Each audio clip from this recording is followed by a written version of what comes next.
नमस्ते छात्रों, सुप्रभात। पिछले तासिका के माध्यम से हमने कनु प्रिया में जो काव्य है उसमें से दो काव्यों का यानी कि दो कविताओं का अध्ययन किया है और आज हमें इस तासिका के माध्यम से जो हमारी अगली कविताएं हैं, एक प्रश्न और शब्द अर्थहीन, इन दोनों काव्यों का अध्ययन करना है। तो देखते हैं कविता तीसरी, एक प्रश्न। ध्यान दीजिए छात्रों।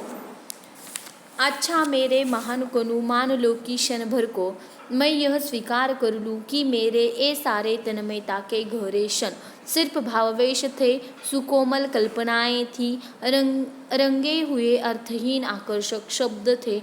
मान लो कि क्षण भर को मैं यह स्वीकार लूँ कि पाप पुण्य धर्माधर्म न्याय दंड क्षमाशील वाला यह तुम्हारा युद्ध सत्य है।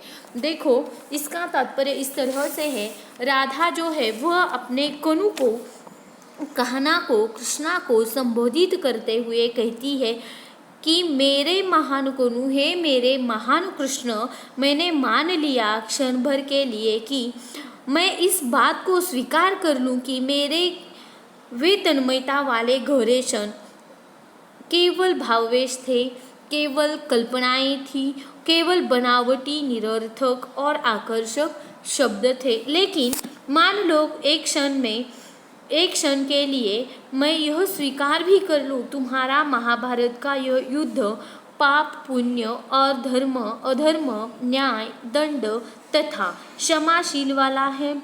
इसलिए इस युद्ध का होना इस युग की सच्चाई है। देखो वह क्या कहती है कि मैंने मान लिया, एक क्षण के लिए मैं मानती हूँ कि मैंने जो कल्पनाएं की है, मैंने जो सुकोमल कल्पनाएं अपने मन में लाई है वह निरर्थक है या बनावटी थी। लेकिन यह जो तुम्हारा युद्ध है वह इस युग की सच्चाई है।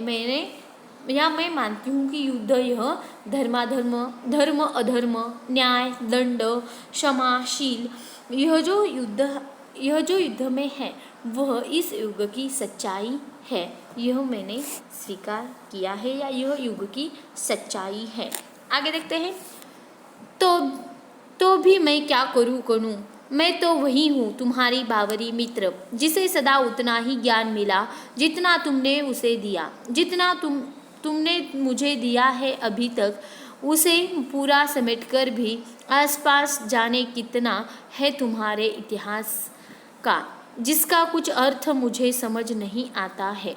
देखो आगे क्या कहती है कि वे कन्हू, फिर भी मैं तुम्हारी वही बावरी मित्र हूँ, मुझे तो केवल उतना ही ज्ञान मिला है जितना तुमने मुझे दिया है। तुम्हारे दिए हुए समस्त ज्ञान को समेटकर भी मैं तुम्हारा या तुम्हारे इतिहास, तुम्हारे उदात्त और महान कार्य को समझ नहीं पाई हूँ, समझ नहीं सकती हूँ, ऐसा राधा कहती है। आगे देखते हैं। अपनी जमुना में जहाँ घंटों अपने को निहारा करती थी मैं, वहाँ अब शस्त्रों से लदी हुई अगणित नौकाओं की पंक्ति रोज रोज कहाँ जाती है। धारा में भह कर आते हुए टूटे रथ, जर्जर पताकाएं किसकी है, प्रश्नार्थक चिन्ह। देखो वह क्या कहती है, हे कन्हू, हे कृष्णा, हे कहना, अपनी यमुना नदी जो है, जो जमुना नदी है जिसमें मैं अपने आप को घंटों तक निहारा करती थी, अब उसमें हथियार से लदी हुई असंख्य नौकाएं, अगणित यानी कि उसका गणित नहीं, उसका नाप, उसका गणित हम नहीं लगा सकते, ऐसी असंख्य अगणित नौकाएं रोज रोज न जाने कहाँ जाती है। नदी की धारा में बह कर आने वाले टूटे हुए रथ और फटी हुई पताकाएं किसकी है, यह मेरे मन में सवाल है। आगे देखो। हरी हुई सेनाएं, जीती हुई सेनाएं, नभ को कांपते हुए युद्ध घोष क्रदन स्वर, भागे हुए सैनिकों से सुनी हुई अकल्पनीय अमानुषिक घटनाएं, युद्ध की क्या ये सब सार्थक है। चारों दिशाओं से उत्तर को उड़ उड़ कर जाते हुए गृद्धों को क्या तुम बुलाते हो, जैसे बुलाते थे भटकी गायों को। देखो राधा क्या कहती है यहाँ पर, हे कनु, युद्ध क्षेत्र से हारी हुई जो सेनाएं हैं, जीती हुई जो सेनाएं हैं, हारी हुई यानी कि जिनका पराजय हुआ है, और जीती यानी कि जिनका विजय हुआ है, गगन भेदी युद्ध घोष, विलाप के स्वर और युद्ध क्षेत्र से भागे हुए जो सैनिक है, मुंह से सुनी हुई युद्ध की अकल्पनीय और अमानवीय घटनाएं, क्या यह सब सार्थक है? गिद्ध जो चारों दिशाओं से, गिद्ध यानी जो गीधड़ है, वो चारों दिशाओं में उड़ उड़ कर उत्तर दिशा की ओर जा रहे हैं। हे कनु, हे कहना, क्या तुम उन्हें बुलाते हो?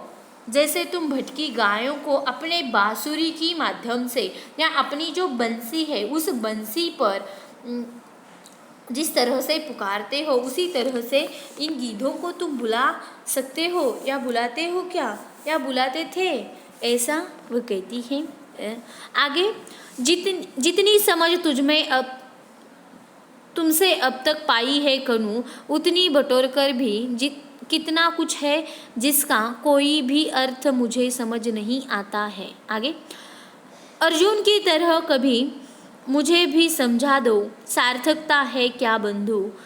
प्रश्नार्थक चिन्ह। मान लो कि मेरी तन्मयता के गहरे क्षण रंगे हुए अर्थहीन आकर्षक शब्द थे तो सार्थक फिर क्या है कनु? पर इस सार्थकता को तुम मुझे कैसे समझाओगे कनु, कैसे समझाओगे कनु?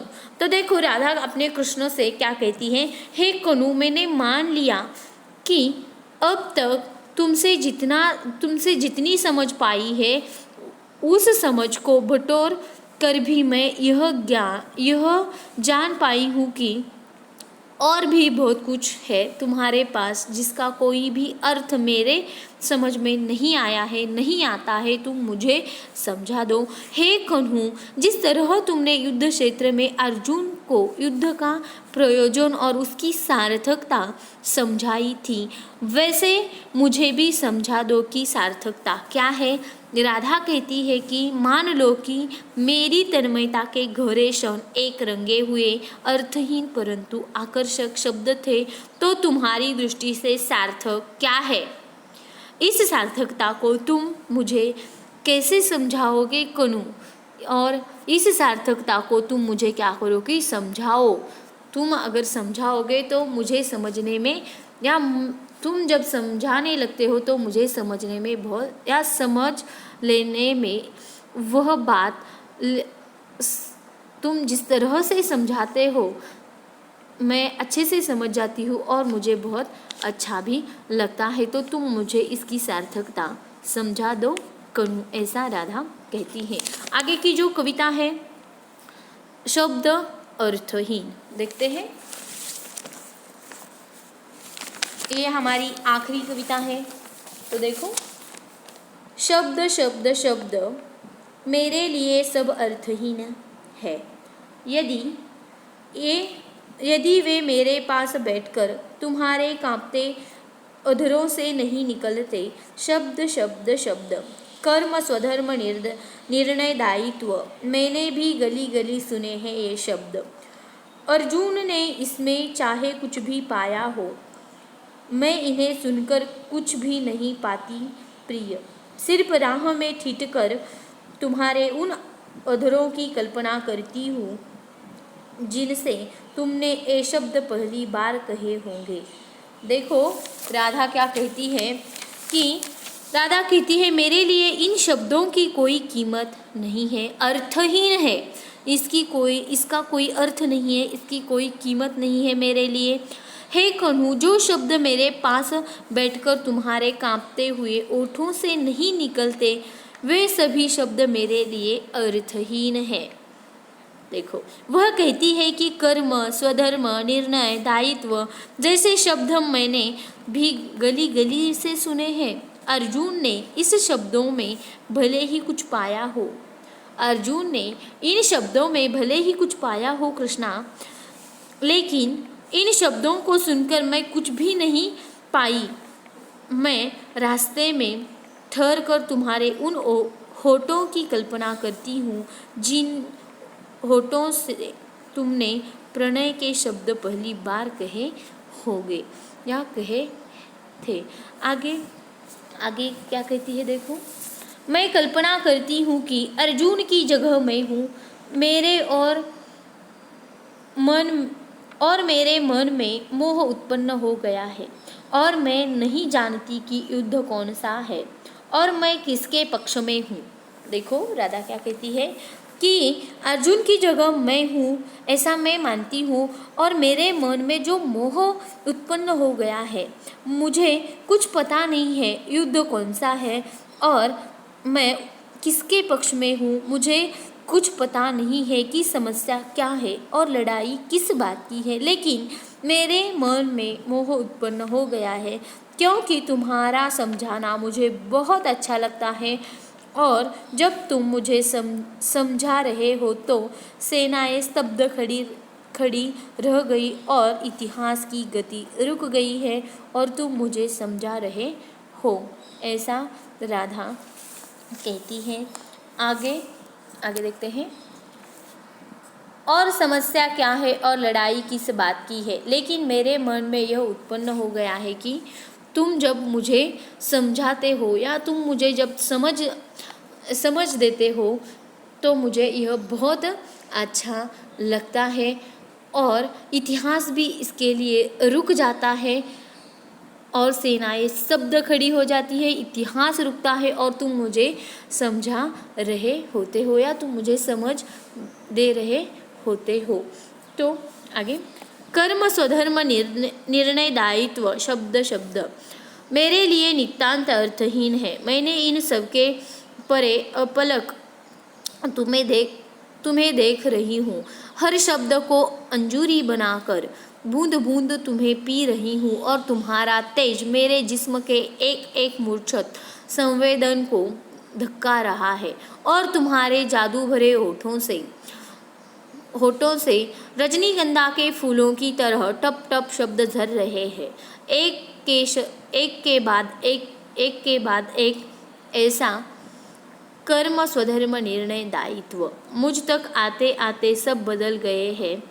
मुझे सुन पड़ता है केवल राधन राधन राधन, शब्द शब्द शब्द। तुम्हारे शब्द अगणित है कणु, संख्यातीत है, पर उनका अर्थ एकमात्र है, मैं केवल मैं। फिर उन शब्दों से मुझी को इतिहास कैसे समझाओगे कणु? हे कृष्णा, तुम इन सारे जो शब्द है उसी में से तुम मुझे इतिहास कैसे समझाओगे कनु? ऐसा राधा कहती है। तो देखते हैं किस तरह से समझाता है। कर्म स्वधर्म निर्णय दायित्व, यह जो सारे शब्द है यह मेरे लिए अर्थहीन है। हे कनु, मैं इन सब से हटकर एकटक तुम्हारी ओर देख रही हूँ। तुम्हारे प्रत्येक शब्द को अंजूरी बनाकर बूंद बूंद करके मैं क्या कर रही हूँ? पी रही हूँ। तुम्हारा तेज, तुम्हारा व्यक्तित्व जैसे मेरे शरीर के एक एक संवेद को धक्का रहा है और ऐसा लगता है तुम्हारे जादू भरे ओठों से ये शब्द रजनीगंधा के फूलों की तरह क्या कर रहे हैं कि झर रहे हैं, एक के बाद एक इस तरह से। कनु, स्वधर्म निर्णय दायित्व आदि जो शब्द है तुम्हारे मुंह से निकलते हैं वे शब्द मुझ तक आते आते बदल जाते हैं।